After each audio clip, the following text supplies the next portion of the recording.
এই পর্যায়ে শীতের খবর জানাবো। পঞ্চগড় থেকে যোগ দিচ্ছেন সহকর্মী হোসেন রায়হান। রায়হান,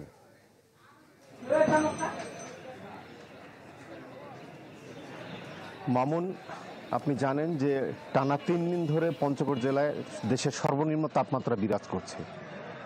আজকেও তাপমাত্রা 9.7 ডিগ্রি সেলসিয়াস রেকর্ড করেছে তেঁতুলিয়া আবহাওয়া পর্যবেক্ষণ কেন্দ্র।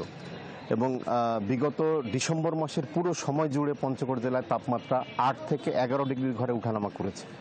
আমি আবহাওয়া অধিদপ্তরের সঙ্গে কথা বলেছি, তারা আমাকে যেমনটি জানিয়েছে যে পুরো জানুয়ারি মাস জুড়ে এখানে তাপমাত্রা এক অঙ্কের ঘরে বিরাজ করবে। বিশেষ করে এই মাসে অর্থাৎ একাধিক শৈত্যপ্রবাহ, মৃদু এবং মাঝারি শৈত্যপ্রবাহ থাকার কারণে তাপমাত্রা 4 থেকে 6 ডিগ্রি পর্যন্ত নেমে যাবে এমন পূর্বাভাস তাদের কাছে রয়েছে।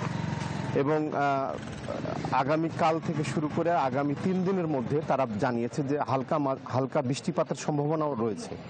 তো আপনাকে জানিয়ে রাখি যে আসলে তাপমাত্রার পারদ কমে গেলেও একটা সুখের বিষয় হচ্ছে যে সকাল থেকে কিন্তু সূর্যের আলো, ঝলমল সূর্যের আলো স্বাভাবিক জীবনযাত্রাকে মানুষের ত্বরান্বিত করছে এবং এটি বিকেল 4টা পর্যন্ত অবস্থান করছে। তারপরে কিন্তু উত্তর থেকে যে হিম প্রবাহ সেটি কিন্তু বইতে থাকা শুরু করলে রাত ভর প্লাস এবং পরদিন ভোর পর্যন্ত কিন্তু মানুষের দুর্ভোগ থাকে। এই অব্যাহত দুর্ভোগের কারণে মানুষের মধ্যে জটিলতার সৃষ্টি হয়েছে। বিশেষ করে শীত এবং শীতজনিত রোগে প্রতিদিন হাসপাতালগুলোতে শিশু এবং বয়স্ক মানুষের ভিড় জমছে। তারা কিন্তু হাসপাতালমুখী হচ্ছে। ত্রাণের জন্য মানুষ দিক বিদিক ছুটোছুটি করছে। আপনি জানেন যে এই অঞ্চলে ভারী কোনো শিল্প কলকারখানা না থাকার কারণে অধিকাংশ মানুষ ভূগর্ভস্থ নুড়ি পাথর এবং আপনার চা বাগানে কাজ করে। এই সব মানুষ কিন্তু শীতের কারণে দুর্ভোগে পড়ছে।